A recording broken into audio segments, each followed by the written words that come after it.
श्रीदेवी महात्म्य कथा अध्याय 2 महिषासुराच्या सेनेचा वध. कमलासनावर बसलेल्या प्रसन्नमुखी महिषासुरमर्दिनी भगवती महालक्ष्मीची मी आराधना करते. तिने आपल्या हातात अक्षयमाला, परशु, गदा, बाण, वज्र, कमळ, धनुष्य, कमंडलू, दंड, शक्ती, खडग, ढाल, शंख, घंटा, पानपात्र, शूल, पाश व चक्र धारण केले आहे. श्री गणेशाय नमः. श्रीदेवे नमः. मेधा ऋषी सुरताला, मार्कंडेय शिष्याला व सूत शौनकादिका ऋषींना देवी महात्म्य सांगतात. सूत म्हणाले, आता मी महालक्ष्मीची अवतार कथा सांगतो. ही पवित्र कथा एकाग्र चित्ताने श्रवण करा. महालक्ष्मी ही देवीचा दुसरा अवतार. श्री महाविष्णू नारायण हा सर्वांचा मूळ पुरुष. त्यांच्या नाभिकमलातून चतुरानंद ब्रह्मदेव जन्मास आले. ब्रह्मदेवाला एकूण 10 पुत्र. त्यांची नावे अशी: मरीची, अत्री, अंगिरा, पुलस्ती, पुलह, ऋतू, भृगु, वशिष्ठ, नारद व दक्ष. मरीचीपासून कश्यपाचा जन्म झाला. कश्यपापासून हिरण्यकश्यपूचा जन्म झाला. अनुराध हा प्रल्हादाचा भाऊ. हा अनुराध अत्यंत उन्मत्त होता. हा एका महिषीच्या ठिकाणी रथ झाला. तिच्यापासून जो पुत्र जन्मास आला तोच प्रसिद्ध महिषासूर. तू अजिंक्य होशील असा त्याला वर मिळाला होता. त्यामुळे उन्मत्त झालेल्या त्या महिषासुराने असुर सेना जमा करून देवाशी युद्ध सुरू केले. ते देवासुर युद्ध 100 वर्षे चालू होते. महिषासुराने देवांना अगदी त्राही भगवान करून सोडले. इंद्राने युद्धातून पळ काढला. महिषासुराने इंद्राचा ऐरावत हिरावून घेतला.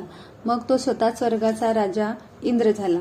अष्टदिक्पाल 10 दिशांना पळून गेले. तो महिषासूर नाना रूपे धारण करून स्वतःच दिक्पाल झाला. तो चंद्र, सूर्य, अग्नी होऊन पृथ्वीवर प्रकाश पाडू लागला. तो मेघ बनून पाऊस पाडू लागला. सगळे दिक्पाल लपून बसले. महिषासुराला इंद्रपद प्राप्त झाले. देवांचे सगळे ऐश्वर्य लयाला गेले. त्या सगळ्यांना अगदी दैन्यावस्था प्राप्त झाली. पराभूत झालेले सगळे देव ब्रह्मदेवाला शरण गेले. परंतु ब्रह्मदेवाला काहीही उपाय सुचेना. मग सगळे देव ब्रह्मदेवाला पुढे घालून महादेव व विष्णू यांच्याकडे गेले. त्यांनी हरिहरांना वंदन करून त्यांना महिषासुराची हकीकत सांगितली. महिषासुराने देवाचे सगळे अधिकार हिरावून घेतले आहेत. त्यामुळे अत्यंत दीनदुबळे झालेले सर्व देव मृत्यूलोकात भटकत असल्याचे सांगून आता आपण त्या दैत्याचा वध करावा असे सांगू लागले. सर्व देवांनी आपले दुःख सांगितले असता हरिहर प्रलयंकारी कृतांताप्रमाणे खवळलेले, क्रुद्ध झालेल्या विष्णूच्या मुखातून महातेज बाहेर पडले. ब्रह्मदेव, शंकर व इतर सर्व यांच्याही मुखातून भयंकर तेज बाहेर पडले. ते सर्वांचे तेज एकत्र मिळाले. त्यामुळे ते पेटलेल्या पर्वतासारखे दिसू लागले. त्या तेजाने 10 दिशा व्यापून गेल्या. ते तेज कुणाच्याही डोळ्यांना सहन होईना. त्या तेजातून एक स्त्री प्रकट झाली. तीच अवघ्या त्रिलोक्याची जननी जगदंबा, अंबा भवानी. तीच हरिहरांची जननी. आपल्या भक्तांच्या कार्यासाठी, त्यांचे संकट नाहीसे करण्यासाठी तिने अवतार घेतला असे वेदांनीही म्हटले आहे.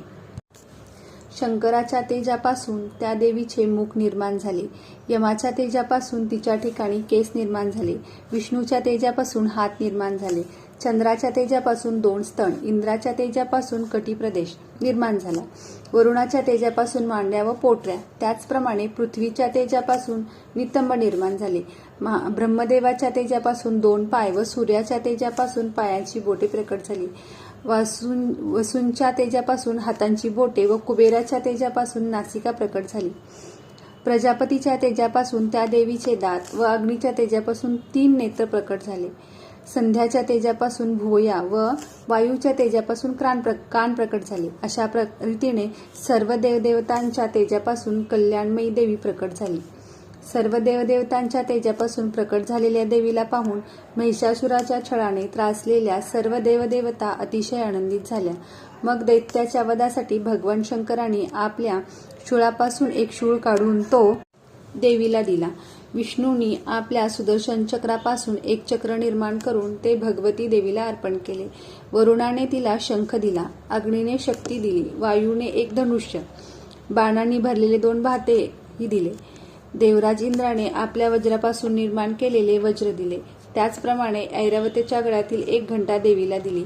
यमाने कालदंड दिला, वरुणाने पाश, प्रजापतीने स्फटिकमाला दिली, ब्रह्मदेवाने कमंडलू दिले, सूर्याने देवीच्या रोमारोमात आपले तेज भरले, काळाने तेजस्वी ढाल व तलवार दिली, क्षीरसागराने तेजस्वी रत्नहार व कधीही जीर्ण न होणारी 2 दिव्य वस्त्रे दिली.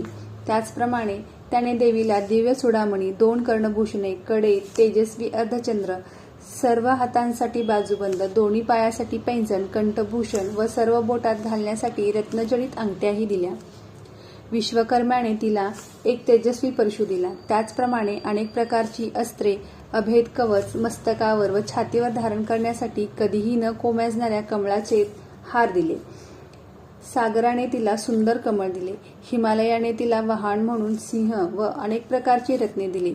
कुबेराने देवीला पानपात्र दिले. शेषनागाने बहुमोल असा रत्नजडित नागहार दिला. अशा प्रकारे सर्व देवतांनी अनेक अलंकार, शस्त्रास्त्रे देऊन देवीचा मोठा सत्कार केला. मग देवीने प्रचंड गर्जना केली. त्या भयंकर आवाजाने आकाश दुमदुमले. सगळे आकाश कोसळते की काय असे सर्वांना वाटू लागले. त्या आवाजाने त्रिलोक्याचा थरकाप उडाला. समुद्राला उधाण आले. पृथ्वी डळमळू लागली.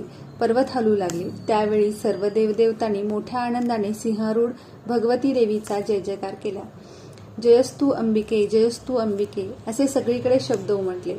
ऋषीमुनींनी मोठ्या भक्तिभावाने देवीचे स्तवन केले. अवघे त्रिलोक्य प्रक्षुब्ध झालेले पाहून सर्व असुर कवच टोप धारण करून एकत्र जमले. हाती शस्त्रास्त्रे घेऊन ते युद्धासाठी सज्ज झाले. अतिशय क्रुद्ध झालेला महिषासूर हे काय चालले आहे अशी गर्जना करू लागला.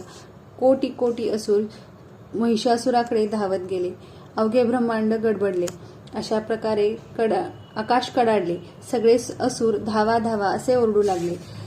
जिकडून सिंहनाद ऐकू येत होता त्या दिशेने महिषासूर धावत गेला. देवीच्या तेजाने अवघे विश्व व्यापले होते. देवीने पृथ्वीवर पाय ठेवताच ती डळमळू लागली. तिचा मुकुट आकाशाला भिडला होता. तिच्या धनुष्याच्या टणत्काराने 7 पाताळे क्षुब्ध झाली होती. देवी आपल्या हजारो हातांनी सर्व दिशांना झाकून उभी होती. एकाएकी देवी आणि दैत्य यांचे घनघोर युद्ध सुरू झाले. अनेक प्रकारच्या शस्त्रास्त्रांच्या आघातांनी निर्माण झालेल्या तेजाने सगळे आकाश भरून गेले. महिषासुरांचे सेनापती शस्त्रास्त्रांनी सज्ज होऊन देवीशी युद्ध करण्यासाठी धावले. चक्षुर नावाचा एक मोठा असुर महिषासुराचा सेनापती होता. तो देवीशी मोठ्या त्वेषाने युद्ध करू लागला. चामर नावाचा आणखी एक सेनापती दैत्याची चतुरंग सेना घेऊन युद्ध करू लागला. उदग्र नावाचा महादैत्य 60,000 रथीसह देवीशी निकराचे युद्ध करू लागला.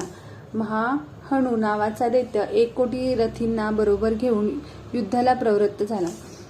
असिलोमा नावाचा महादैत्य 1 कोटी रथींना बरोबर घेऊन झुंज देऊ लागला. बाष्कल नावाचा दैत्य 60 लाख सैन्यासह युद्धाला आला. परिवारित नावाचा दैत्य अगणित हत्ती स्वार, घोडेस्वार व रथी यांना घेऊन युद्ध करू लागला. बेडाल नावाचा दैत्य अगणित सेना घेऊन युद्धाला सरसावला. अशा प्रकारे कोटी कोटी रथ, हत्ती, घोडे, पायदळ घेऊन महिषासूर देवीशी मोठ्या त्वेषाने लढू लागला. दैत्यांनी देवीवर असंख्य खडगे, परशु, पट्टीश, पाशा फेकले, परंतु देवीने आपल्या शस्त्रास्त्रांनी दैत्यांची सर्व शस्त्रे तोडून टाकली. अत्यंत क्रोधाने युद्ध करीत असलेल्या चंडिका देवीच्या मुखावर थकवा किंवा श्रम काहीच दिसत नव्हते. देवता आणि ऋषीमुनी देवीचे स्तवन करीत होते व भगवती देवी दैत्यावर शस्त्रास्त्रांचा वर्षाव करीत होती. देवीचे वाहन असलेल्या सिंह अत्यंत क्रोधाने असुरसेनेत घुसून त्यांना सपासप ठार मारित होता. अग्नी जसा गवत जाळून टाकतो त्याप्रमाणे तो सिंह असुरसेनेचा फडशा पाडित होता. रणभूमीवर असुरांशी युद्ध करीत असलेल्या देवीच्या प्रत्येक निश्वासातून असंख्य सेनागण निर्माण होत होते. ते अनेक शस्त्रास्त्रांनी असुरांशी युद्ध करत होते. ते नगारे वाजवित होते, शंखध्वनी काढीत होते. देवीने शूल, गदा, शक्ती, खडक इत्यादीने हजारो दैत्यांचा संहार केला. कित्येक असुर घंटेच्या भयंकर आवाजाने बेशुद्ध पडू ठार झाले.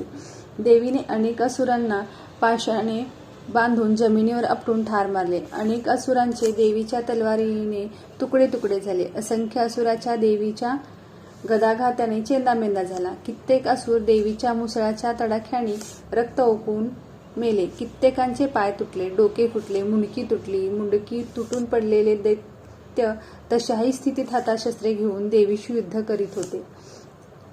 त्यावेळी रणवाद्य दणाणत होती. थांब थांब अशी गर्जना करीत दैत्य देवीला युद्धाचे आव्हान देत होते. त्या युद्धात असंख्य असुर ठार झाले. हत्ती, घोडे, रथ सगळे काही नष्ट झाले. त्यामुळे पृथ्वीवर पाय ठेवायस जागा नव्हती. जिकडे तिकडे असुरांची प्रेते पडली होती. रक्ताच्या नद्या वाहू लागल्या. त्यातून असुरांची प्रेते वाहून जात होती. बघता बघता देवीने असुराचा पूर्ण संहार केला. देवगण देखील स्तवन करू लागले. आकाशातून देवीवर पुष्पवृष्टी सुरू झाली. अशा प्रकारे असुर सेनेच्या वधासाठी महालक्ष्मी प्रकट झाली. आदिशक्तीचा हा दुसरा अवतार समजा. पुढील 2 अध्यायात महालक्ष्मीचे अवतार कार्य सांगितले जाईल. देवीच्या या चरित्र श्रवणाने सर्व संकटे नाहीशी होतात. सर्व बाधांचे निरसन होते. सर्व मनोरथ सिद्धीला जातात.